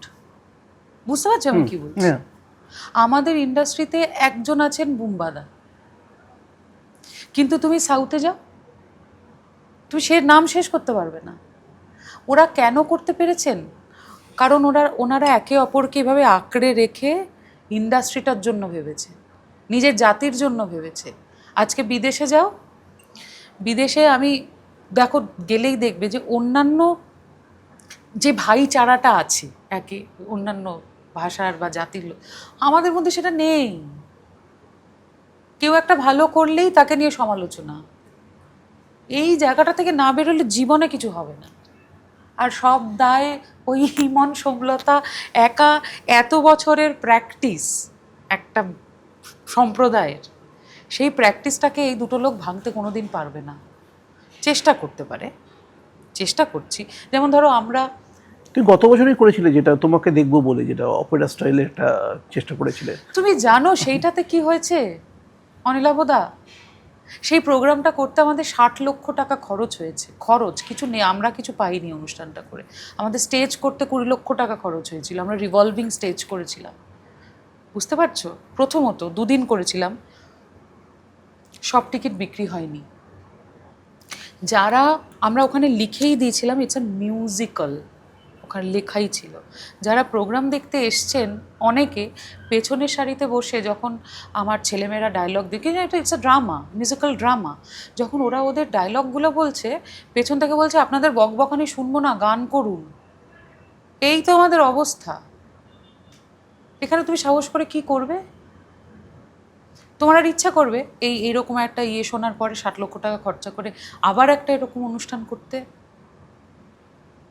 ইচ্ছে করবে না, ইচ্ছে করবে না। তখন আর তোমার নিজের সোসাইটির জন্যে, তোমার নিজের সঙ্গীত জগতের তোমার জুনিয়রদের জন্য আর ভাবতে ইচ্ছা করবে না। তখন মনে হয় আমি যা করছি, শো করছি, চল আমি ক্লাস করছি, আমি আমারটা ভরিয়ে নিই, আমি আমার গুছিয়ে পগার পার হয়ে যাই, তখন এটা মনে হবে। এই প্র্যাকটিসটাই খারাপ বাঙালিদের। যেই মুহূর্তে মামা মিয়া দেখতে যাবে, তখন কিন্তু এরকম করে বসে অনুষ্ঠানটা দেখবে, বেবি ডোন্ট টক, তখন পাশে বাচ্চাকে বলবে। এখানে যদি একটা কোনো বাঙালি শিল্পীর অনুষ্ঠান দেখ, বেবি কেঁদে হেঁচে ফাটিয়ে দিচ্ছে, মাম্মা কিন্তু বেবিকে বলছে না বেবি স্টপ। কেন? এটা কেন? তোমাদের বাঙালি শিল্পীদেরকে বেশি পয়সা দিয়ে অনুষ্ঠান করাতে গাত্রদাহ হয়, আর তোমরা যখন অন্য জায়গা থেকে শিল্পীকে নিয়ে এসে, ঠিক আছে তারা আসছেন, তারা নমস্য নমস্য মানুষ, মানে তাদেরকে নিয়ে আমি কোনো কথাই বলতে, আছে সোনুজি, অরিজিৎ, শ্রেয়া, সুনিধি, ওরা যেই লেভেলে নিজেদেরকে নিয়ে চলে গেছে ওগুলো নিয়ে কথা বলাই বলছি না, কিন্তু আমি বলছি আমি জানি যে এই মহিলাটা আমার থেকে খারাপ গান গায়, কিন্তু এখানে এসে সে 20 লাখ টাকা নিয়ে চলে যাচ্ছে, সেটা দেয় কিন্তু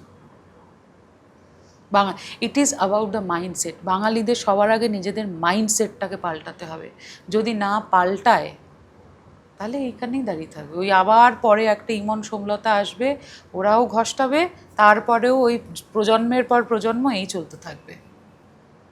এখন সময়টা তো খানিকটা লাইভ মিউজিকের সময়, আমরা প্রচুর লোক দেখতে যায় এখন লাইভ মিউজিক। তো সেক্ষেত্রে তোমার তোমার শোগুলো, আমি বললাম যে তোমাকে আমার স্টেজে দেখলে একদম রকস্টার মনে হয়, তুমি যেভাবে নেচে নাচ করো গানের সঙ্গে অনেক সময়, বা তুমি যেভাবে নিজেকে প্রেজেন্ট করো সমস্ত জায়গায়, তো সেই জায়গাটা থেকে তোমার যখন ভেতরে ওটা ছিল আর কি, বা আছে সে যে ব্যাপারটা, তোমার মনে হয় না শোগুলোকে একটু চেঞ্জ, একটু মানে ধরো আমি বলছি নিজের টাকা থেকে ইনভেস্ট করে 60 লাখ টাকা ইনভেস্ট করে বলছি না, একটা শোগুলো যেগুলো তুমি ভাবছো বা যেগুলো যাচ্ছ সেগুলোকে একটু চেঞ্জ করার কথা ভাবো, মানে ধরো তোমার এন্ট্রিটা ধরো একটু অন্যরকম হলো বা এরকম টাইপের। হ্যাঁ, আমরা মিউজিক্যালি অনেকটাই চেঞ্জ হয়েছি, মানে এবছর আমরা যেই গোটা সিজনটায় যে মিউজিকটা করেছি সম্পূর্ণ অন্য একটা মিউজিক করেছি, ওটা যারা অনুষ্ঠানটা দেখেছেন তারা বুঝবেন। কিন্তু জানো কিছু কিছু গান মানুষ শুনবে, মানে প্রাক্তন আমাকে গাইতেই হবে, এবার আমি এটাকে আর কত পাল্টে গাইবো, মানে বুঝতে পারছো আমার পারফরমেন্স আর কতটা পাল্টাতে পারে। আমি না হয় চারপাশে দুটো দুটো দুটো করে ডান্সার নিয়ে নিই, কিন্তু সেটা আমি চাই না, আমি সেটা চাই না। আমি চাই এরকম, যেটা খানিকটা জগন্নাথের কৃপায় অ্যাচিভ করতে পেরেছি, সেটা হচ্ছে আমি চাই আমার শ্রোতা 8 থেকে 80 হোক, আমি যাতে এতগুলো অডিয়েন্সকে, এতগুলো বয়সী মানুষকে ক্যাটার করতে পারি, তাদেরকে আনন্দ দিতে পারি, এটা আমার প্রথম এবং প্রধান। এবং রইল বাকি তারপরে আরও বাদবাকি লাইভ মিউজিকের ক্ষেত্রে এটা নিয়ে আমরা একদম ওটা নিয়ে ভাবনা চিন্তা করছি, প্লাস আমরা 2-3টে আরও সেট আপ তৈরি করার চেষ্টা করছি। একটা সেট আপে আমি শুধু রবীন্দ্রনাথের গান গাইব, আচ্ছা, সেখানে এত গ্র্যান্ডার প্রয়োজন নেই, যেটাতে আমি আমার আনন্দ করে শুধু, কোথাও আমি শুধু ফোক গাইতে পারি, কোথাও আমি সুফি গাইতে পারি, যে যেরকমভাবে ইমনকে দেখতে চাইবেন ডেকে নেবেন, ইমন গিয়ে গান শুনিয়ে দেবে, এরকম একটা। আরও কিছু ফ্র্যাঞ্চাইজিস, মানে একটা মেন ফ্র্যাঞ্চাইজি থেকে আরও কয়েকটা সিস্টার আমরা উইংস খোলার চেষ্টা করছি, যাতে করে আমরা আমাদের কাজের পরিসরটাও বাড়ে।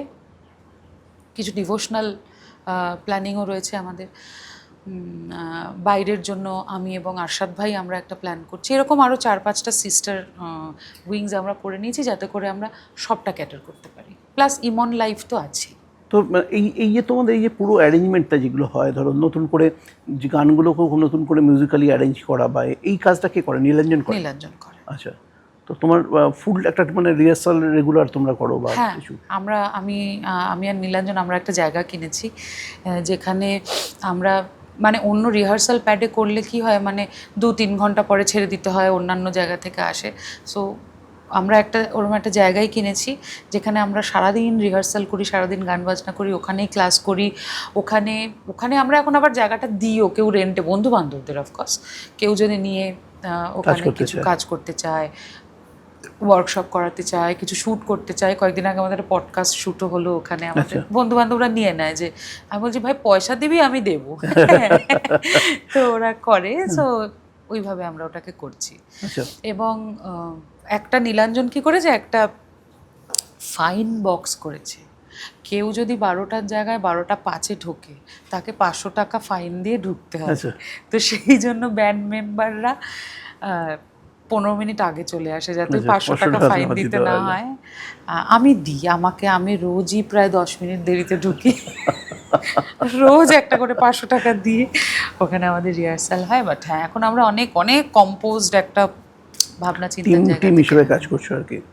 তো তোমাদের স্কুলটা, তুমি যে ইমন চক্রবর্তী একাডেমি করেছো, সঙ্গীত একাডেমি করেছো, সেটা কোথায় কোথায় রয়েছে? একটা বাঁশদ্রোণীতে আছে, একটা লিলুয়ায় রয়েছে। দেখো, এইটা তো আমার মায়ের তৈরি করা। আচ্ছা আচ্ছা আচ্ছা, আমি ক্লাস লিলুয়ার, যেটা লিলুয়ারটা, ওকে। আচ্ছা, এটা কিন্তু আমি ক্লাস 8 থেকে গান শেখাই ওখানে। হ্যাঁ। ও আচ্ছা। মায়ের একবার কিডনিতে স্টোন হয়েছিল, অপারেশন হয়েছিল, মা বলেছিল যে বাবাই তুমি ক্লাস নাও। আমি বলছি আমি কি ক্লাস নেব? বলছে আমি শুয়ে থাকবো, কিন্তু তুমি নেবে ক্লাস।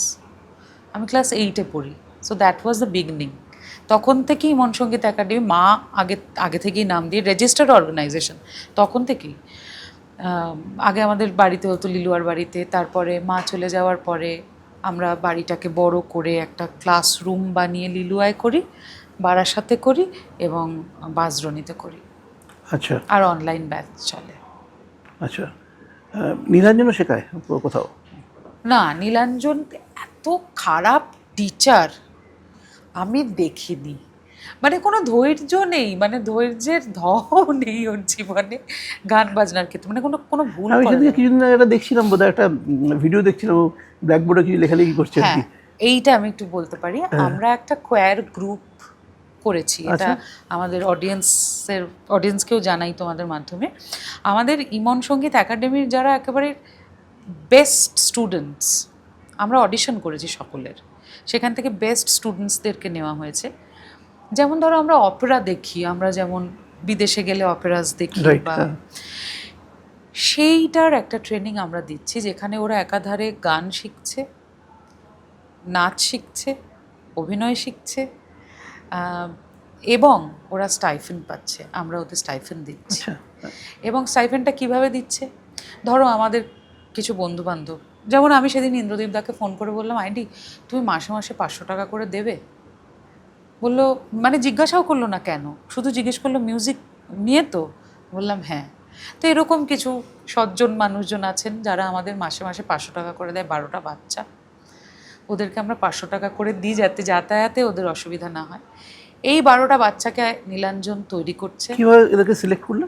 অডিশন নেওয়া হলো, ওদেরকে বলা হলো, আমি কিচ্ছু করিনি, আমি চুপচাপ পেছনে বসেছিলাম। আমাদের বম্বে থেকে অ্যাক্টিং কোচ আসে ওদেরকে শেখানোর জন্য। ওদেরকে একটা পরিস্থিতি দিয়ে দেওয়া হলো যে এবার তোমরা অভিনয় করে দেখাও, এটা দেখালো।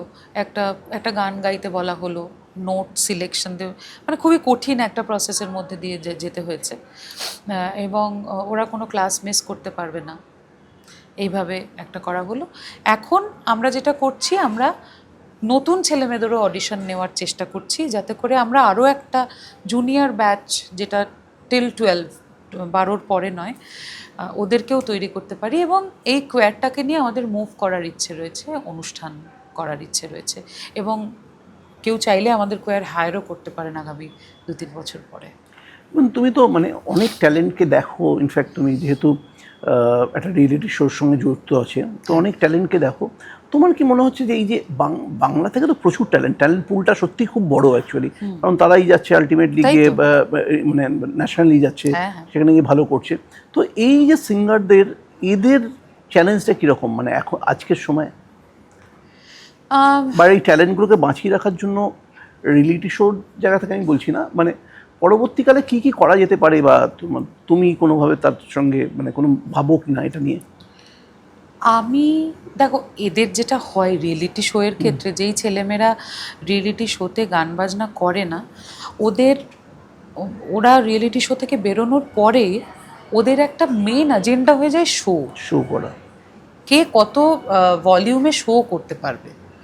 তো শো যত বেশি করবে, গলায় তত এফেক্ট পড়বে, এবং নিজেকে একটু তৈরি করার সময়টাও দিতে হবে বলে আমার মনে হয়। নিজের মিউজিকটাকে একটু প্রিজার্ভ করতে হবে। মানে আমি সব করছি, মিউজিকও করছি, এটা হতে পারে না। তো সেইটাকে একটু প্রিজার্ভ করার দিকেও নজর দিতে হবে। তবে আমার মতে রিয়েলিটি শো কিন্তু খুব ভালো জিনিস। রিয়েলিটি শো ছেলেমেয়েদের পায়ের তলার মাটি শক্ত করে, এটা আমি নিজের চোখে দেখেছি। আমি একজন দারোয়ান, মানে একজন সিকিউরিটি গার্ড, অমিত, ও একটা সোসাইটি সিকিউরিটি গার্ড ছিল। এমন একটা ঘরে শুধু, যেখানে ফ্যানও ছিল না, একটা জাস্ট লাইট টিম করে জ্বলতো। আজকে কিন্তু ও ফ্ল্যাট কিনে থাকে, ও কিন্তু একটা ভালো ওয়েল অফ জীবন কাটাচ্ছে। এটা কিন্তু রিয়েলিটি শো দেয়। তো সেই ক্ষেত্রে আমি বলবো যে রিয়েলিটি শো এর কিন্তু অবদান রয়েছে এই ছেলেমেয়েগুলোর জন্য তৈরি হওয়ার ক্ষেত্রে। অ্যাবসলিউটলি প্রাইমারি হ্যাঁ। এবার তারপরে দায়িত্ব তো আর সেই রিয়েলিটি শো নেবে না, সেই দায়টা তো তার নিজের, সেইভাবে দেখবে। ঠিক কথা। তো আর একটা কথা হচ্ছে যে তোমার তোমার একাডেমিতে দেখলাম তুমি যোগাসন শেখাচ্ছ, তুমি আমি অসাধারণ। যোগাসন শেখাচ্ছি না। আরে দেখলাম তুমি কোর মাসেল ভালো করতে বলে সেখানে রেওয়াজ করাচ্ছ ওখানে। হ্যাঁ। হ্যাঁ, তো মানে তুমি নিজে এত ভালো কি করে যোগাসন করছো, মানে তুমি করতে ছোটবেলা থেকে? না, তাহলে আমি 2021 সাল থেকে আরে মানে তুমি স্ট্রেচিং করছো, ফুল ফুল স্ট্রেচিং করছো সামনে পেছনে, মানে মানে আমি খুব অবাক হয়ে যাওয়ার মতন, মানে হ্যাঁ একদম একদম তো মানে মানে আমি হিংসা করলাম আর কি, আমাদের দ্বারা হবে না কোনোদিন। না না, কেন হবে না, নিশ্চয়ই হবে। আমি এমন অনেক লোক দেখেছি অনিলভদা, সুগার 550, হ্যাঁ, প্রেশার কত বেশি, থাইরয়েড, আমার কোনো রোগ নেই যেটা ওই ভদ্রলোকের ছিল না, এবং উনি নিজে একজন ডাক্তার, ঠিক আছে, কিন্তু ওনার সব রোগ আছে। স্যারের কাছে এলেন, তিনি এখন কোনো ওষুধ খান না।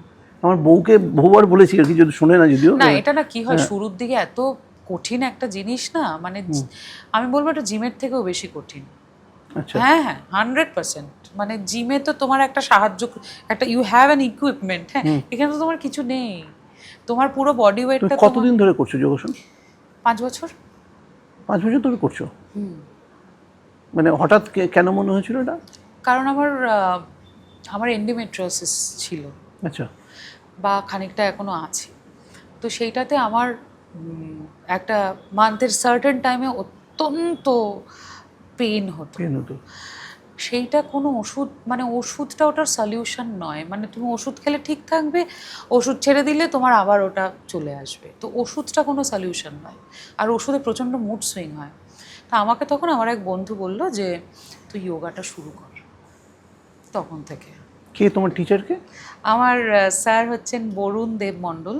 আচ্ছা, উনি পল্লীশ্রীতে থাকেন এবং অসাধারণ মানুষ, এত সুন্দরভাবে বলবে না যে তোমাকে করতেই হবে। তোমায় যেতে হয়? হ্যাঁ, আমি গিয়ে করি। গিয়ে করো। 5 বছর ধরে করছো? 5 বছর ধরে আর এটা কি সত্যি যে তুমি যেটা দেখাচ্ছিলে যে এই যে কোর মাসল টাইট করলে তুমি যেভাবে রেওয়াজ করাচ্ছিলে, সেটা কি সত্যি হয়? গলার উপর প্রেশার কম পড়ে? হ্যাঁ হ্যাঁ, 100%। কলার, তুমি মানে এখানে যারা আমার অডিয়েন্সরা আছে আমি তাদেরকে বলতে পারি, মানে আমরা যদি একটা হাত চেস্টে রাখি, একটা হাত পেটে রাখি এবং শুধু পেট দিয়ে নিঃশ্বাস নিই, সেটাও একটা খুব বড় এক্সারসাইজ। মানে চেস্টটা নড়বে না, শুধু পেটটা নড়বে, বুঝতে পারছো? এটাও খুব ভালো এক্সারসাইজ দমটাকে ঠিক রাখার জন্য। কোর মাসেলটাকে স্ট্রং করাটা এই জন্য ইম্পর্টেন্ট, তোমার দমটা হোল্ড করবে, তোমার বডিটা, তোমার মাসেলগুলো তোমায় হেল্প করবে টু সিং ওয়েল।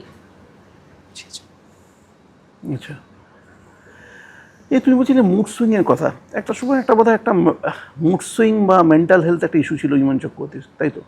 আমি এখনো সাফার করি সেটার সাথে। কিরকম? মানে কোনো কোনো দিন আমার মনে হয় যে মানে the hardest day of my life, কোনো কারণ নেই মনে হয়। আবার কোনো কোনো দিন ঘুম থেকে উঠেই মনে হয় চলো কাজ করি, এরকম একটা হয়।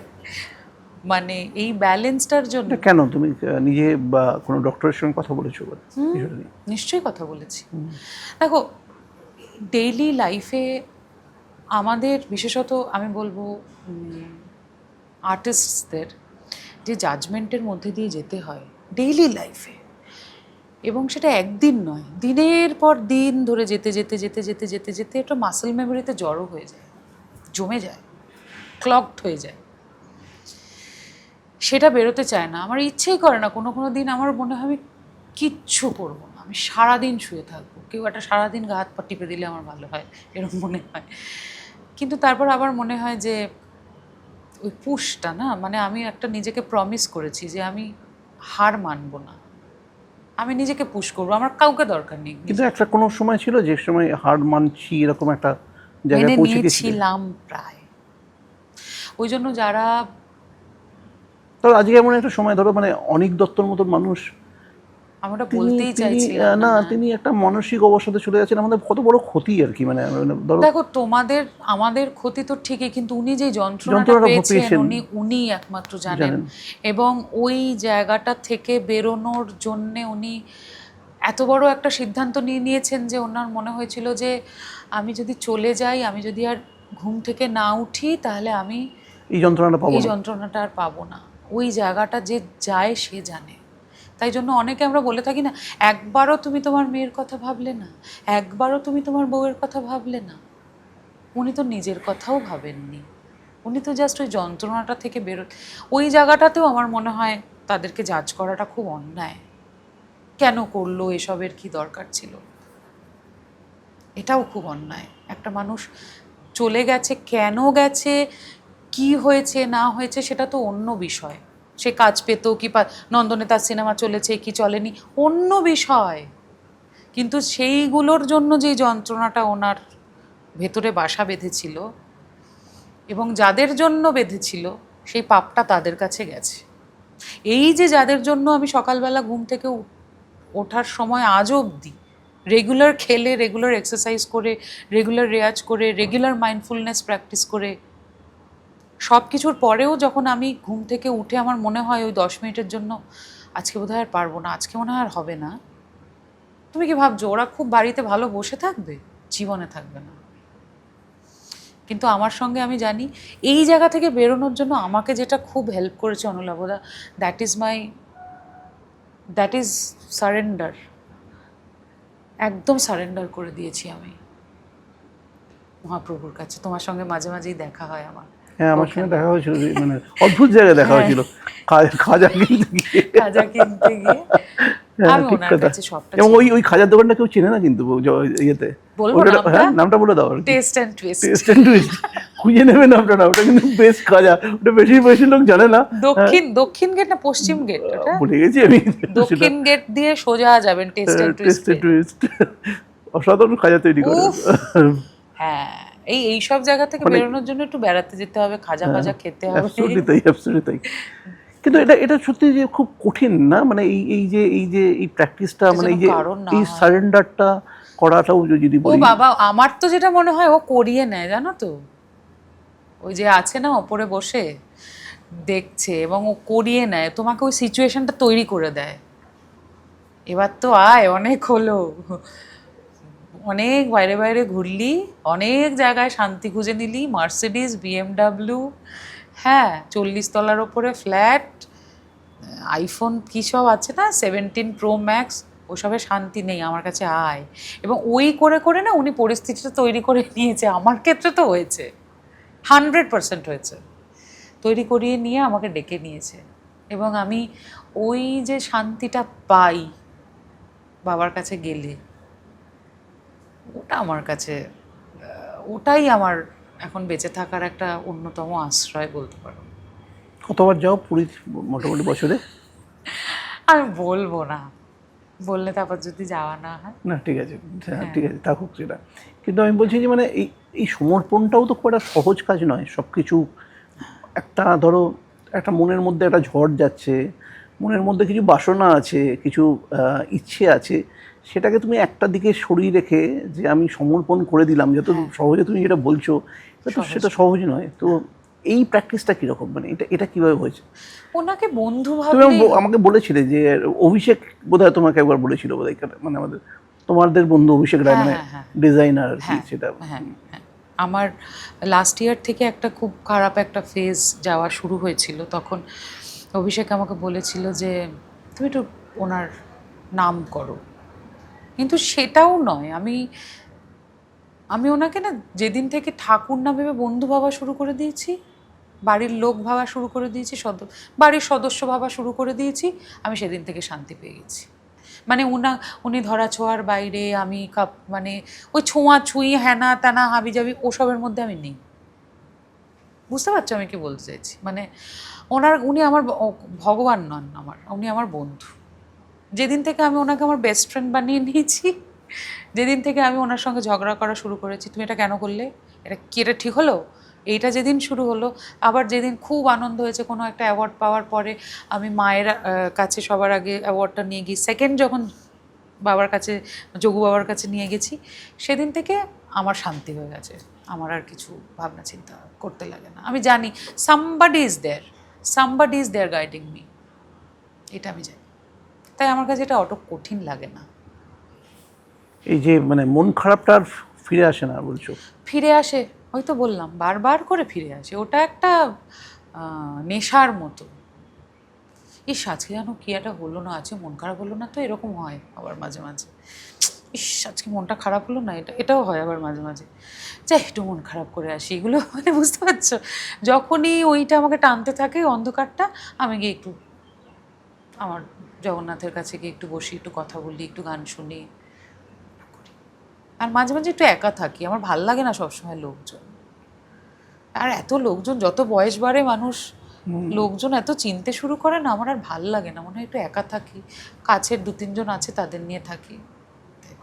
মানে কাছের একটা লোকের সম্পর্কে জিজ্ঞেস করবো, আমার লাস্ট প্রশ্ন, সে কাকু।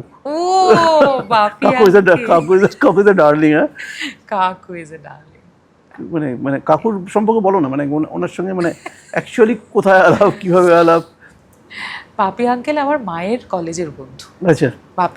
বাপি আঙ্কেলের যিনি পার্টনার, বুলিমাসি এবং বাপি আঙ্কেল, এই 3জন ছিল একেবারে হরিহর আর সামথিং আর একটা কেউ আত্মা। আচ্ছা। বুঝতে পেরেছো? বাপি আঙ্কেল,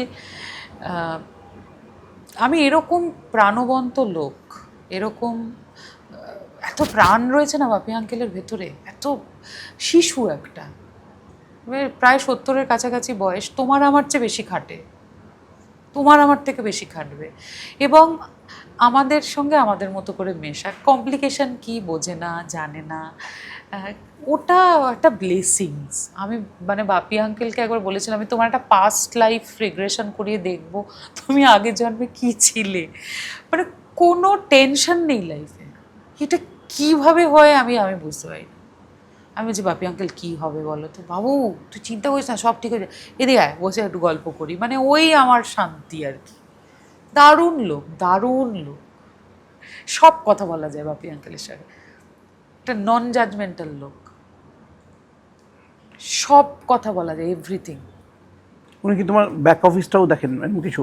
ব্যাক অফিস দেখেন বাপি আঙ্কেল, আমি বাপি আঙ্কেলকে বলেছি, তোমার একটাই কাজ আমার সঙ্গে থাকা, তোমার আর কোনো কাজ নেই।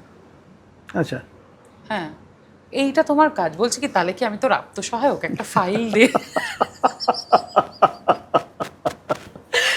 এবারে তুমি কি বলবে, বুঝতে পারছো?